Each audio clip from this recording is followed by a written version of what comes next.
సరిగ్గా 4 రోజుల క్రితం నాగారంకు చెందిన సందీప్ అనే వ్యక్తి మిస్సింగ్ అయ్యాడని తన భార్య కుటుంబ సభ్యులు పోలీసులకు ఫిర్యాదు చేశారు. కానీ పోలీసులు కేసును ఛేదించారు. ఇందల్వాయి అటవీ ప్రాంతంలో ఆ వ్యక్తిని సందీప్ అనే వ్యక్తిని అతి దారుణంగా కాల్చి చంపారు దుండగులు. దీనిపై ఇప్పటికే పోలీసులు మీడియా సమావేశం ఏర్పాటు చేశారు. దాని తర్వాత ఒకటే నిందితుడు అని చెప్పి కూడా బయటకు తేవడం జరిగింది. కానీ కుటుంబ సభ్యులు మాత్రం ఈ విషయంలో పూర్తిగా అనుమానిస్తున్నారు. ఒక్కడు కాదు, ఇంకా చంపిన వాళ్ళలో ఇంకా చాలామంది ఉన్నారు. ముఖ్యంగా చంపిన వ్యక్తి ఎవరైతే ఉన్నారో తను చనిపోయిన వ్యక్తికి స్నేహితుడిగా ఉన్నాడు, స్నేహితుడినే మట్టు పెట్టాడని చెప్పి ఇప్పటివరకు పోలీసులు అయితే చెప్తున్నారు. అసలు వాస్తవాలు ఏం జరిగిందనే ప్రాంతం ఒకసారి మనం సంఘటన ఇదైతే నాగారం ప్రాంతంలో ఉన్నాం, వాళ్ళ కుటుంబం వద్ద ఉన్నాం. ఒకసారి మాట్లాడించే ప్రయత్నం. వాళ్ళ అమ్మ ఉంది. ఏం జరిగిందమ్మా, ఎప్పుడు చూసారు లాస్ట్కి, మీతో ఎప్పుడు మాట్లాడారు? నేను శనివారం పొద్దున నేను డ్యూటీకి పోయినాం కదా అమ్మ, నేను దించేసి వస్తా అని అన్నాడు. నేను పోయినా నాన్న నువ్వు అని చెప్పిన, అంతే. అదే మాట లాస్ట్, అంతే. ఎట్లా అంటే చూసిరా మీరు, మీ కొడుకు శవాన్ని చూసిరా, ఎట్లుంది, ఏం కథ, ఏం చెప్పారు? నేను వెళ్ళలే వీళ్ళు వెళ్ళిండ్రు, నేను వెళ్ళలే. ఇది చాలా కాలంగా కూడా ఇష్టపడి ప్రేమించి పెళ్లి చేసుకున్నారు. 8 సంవత్సరాలు ప్రేమించిన తర్వాత పెళ్లి చేసుకొని కనీసం సంవత్సరం కూడా అవుతలేదు, అప్పటికే తన భర్త చనిపోయాడు. లత ఉంది వాళ్ళ భార్య. మాట్లాడించడం ఏం జరిగిందమ్మా, అసలు నిజంగా ఏమని అనుమానిస్తున్నారు, అసలు ఇప్పటివరకు ఎలాంటి విషయాలు తెలిసాయి సార్? మాకైతే ఒక్కడు చంపిండు అన్నదానికి అది సెట్ కాదేమో అన్నట్టు అనిపిస్తుంది. చంపిన వ్యక్తి ఫోను ఆటో తీసుకెళ్ళి అదే ఆటోలో నడిపించుకుంటా పోలీసు వాళ్ళకి ఆయనకు దొరికిపోతా. ఒక హత్య అంటే అది మామూలు విషయమా సార్? ఆయనకు ఆ భయం కూడా ఉంటుంది కదా. ఆల్రెడీ ఆయన నిందితుడే కాబట్టి ఎవరన్నా చేపిచ్చి ఆయన నువ్వు ఎట్లాగో ఇదే పని చేస్తావు కదా అని ఎవరన్నా చేపిచ్చిర్రేమో అన్న అనుమానం అయితే మాకు అనిపిస్తుంది సార్. అంటే పాత నేరస్తుడేనా ఆయన? పాత నేరస్తుడేనంట సార్. ఆ సతీష్ అని ఆయన చాలా ఆయన పైన దొంగతనం కేసులు, మర్డర్ కేసులు ఉండి బెయిల్ మీద బయట తిరుగుతున్నారంట సార్. ఆయన మీ భర్తకి ఎట్లా స్నేహితుడేనా?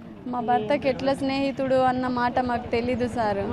మాకు తర్వాత ఆయన ఫ్రెండ్ అనే విషయం మాకు ఇప్పుడు మొన్న తెలిసింది. కానీ అంతకుముందు అసలు ఆయన ఎవరో అట్లాంటి పేరు గల స్నేహితుడు ఉన్న విషయమే మాకు తెలీదు సార్. నాకు ఇంట్లోకి వెళ్ళేటప్పుడు నన్ను లేపి, మమ్మీ నేను ఆటో నడిపించుకొని నిన్ను కాలేజ్కి దించేయడానికి వస్తానని చెప్పేసి వెళ్ళిండు సార్. మళ్ళీ 8 గంటలకు నేను వెళ్ళేటప్పుడు ఇంకా రాకపోయాని ఆటో నడిపించుకుంటుండు కావచ్చు అని నేను ఒక్కదాన్ని వెళ్ళిపోయినా. సాయంత్రం నేను వచ్చేసరికి 5 గంటలకు ఫోన్ చేసి తీసుకొస్తారా దావడానికి వస్తాడేమో అని నేను ఫోన్ చేస్తే 3 సార్లు రింగ్ అయిన తర్వాత స్విచ్ ఆఫ్ అయిపోయింది సార్. స్విచ్ ఆఫ్ అయిపోయినప్పటి నుంచి కొంచెం భయంగానే ఉండి నేను వాళ్ళ ఫ్రెండ్స్కి, నాకు తెలిసిన వాళ్ళందరికీ ఫోన్ చేసి కొంచెం ఆడబడ్డాడేమో, ఏడన్నా ఉన్నాడేమో అని అందరికీ ఫోన్లు చేసుకుంటూ అడిగితే అక్కడ లేడు ఇక్కడ లేడని కొంతమంది వెతికారు. అప్పుడప్పుడు 12 గంటల రాత్రి కూడా వస్తాడు కదా అని మేము రాత్రి 1-2 గంటల దాకా ఎదురు చూసుకుంటానే ఉన్నాం. మబ్బులు 5 గంటలకు లేచి నేను మొత్తం కాలి నడకతో అంతా వెతుక్కుంటా వచ్చిన సార్. ఎక్కడ కనిపించకపోయేసరికి పోలీస్ కంప్లైంట్ ఇచ్చినాం సార్ మేము. పోలీస్ కంప్లైంట్ ఇచ్చిన నెక్స్ట్ డేనే సార్ ఎస్ఐ సార్ మాకు ఒక ఫోటో పంపించారు. ఆ ఫోటోలో మా ఆయనకున్న పిలిపిర్ల సాయంతో, ఆ కాళ్ళ సాయంతో మేము మా ఆయన అని నేను గుర్తించిన సార్. స్పాట్కి వెళ్ళిన కాల్ చేసిందంట సారు, ఒక్కరితో సాధ్యమయ్యే పని కాదు సారు. అది రోడ్డుకే ఉన్నది సార్, ఒక్కడే చేస్తే కొంచెమన్నా గుసలాట అవుతుంది కదా సారు. కొంచెమన్నా ఒకళ్ళు కొట్టుకోవడం అన్నా రోడ్డుకే కనిపిస్తుంది కదా సారు. ఒక్కడే అయితే మా ఆయన 10 మంది నాపేటంత మనిషి ఉన్నాడు సారు. ఒక్కళ్ళతో ఎట్లా అవుతుందని మేము అనుకుంటున్నాం సార్. మేము చాలా ప్రేమగా ఉంటుండే సారు. నన్ను చాలా ప్రేమగా చూసుకుంటుండే. నేను తినకపోతుండే. ఏ రాత్రి వచ్చినా నన్ను తినిపించే ఆయన తింటుండే సారు. నన్ను చాలా మంచిగా చూసుకుంటుండే సారు. నాకు ఒక్కరోజు ఒక బాధ పెట్టలేడు సారు.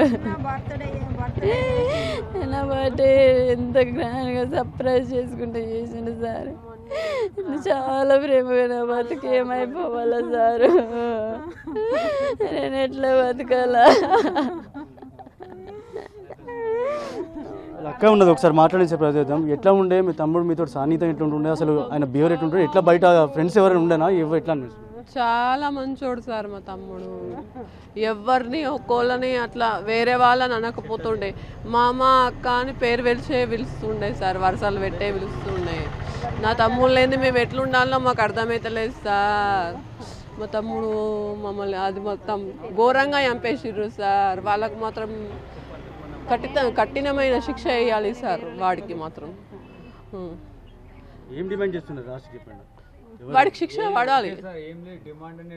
డిమాండ్ కాదు, వాడికి శిక్ష పడాలి. వాళ్ళకి సంబంధించిన వాళ్ళ కుటుంబ సభ్యులు ఉన్నారు. ఏం చెప్తావు అంటే నిజంగా ఏం జరిగింది? నిజం చెప్తున్నా అంటే ఏంటంటే వాడికి ఎట్లయితే చంపేసిర్రో అదే విధంగా వాళ్ళు ఎవడన్నా కానీ అదే విధంగా చంపేయమని చెప్పి పోలీసు వాళ్ళకి ఒకటే కోరుతున్నాం. అంతకంటే ఎవరికి ఏం లేదు. సేమ్ అంతే, సేమ్ అదే. వాడికి ఎట్లా కాళ్ళ కొట్టేసి చంపేసారు ఆనా కొడుకులు ఎవడన్నా దొరకని వాళ్ళు కూడా అదే శిక్ష పడాలి అంతే, అంతకంటే ఏం లేదు. రేపటి నుంచి అక్కడ ధర్నా చేస్తాం సార్ పోలీస్ స్టేషన్. రైట్, ఇది మొత్తంగా ఏదైతే ఎవరైతే చనిపోయిన వ్యక్తి ఎవరైతున్నారో వాళ్ళ కుటుంబ సభ్యులు ఒకటే డిమాండ్ చేస్తున్నారు. ఎవరైతే సందీప్ ఎవరైతే చనిపోయాడో వాళ్ళ కుటుంబ సభ్యులు భార్య కూడా ఒకటే డిమాండ్ చేస్తుంది. చాలా అన్యోన్యంగా ప్రేమతోటి ఉన్నాం, చాలా సంవత్సరాలు ప్రేమించుకున్నాం, ప్రేమ పెళ్లి చేసుకున్నాం.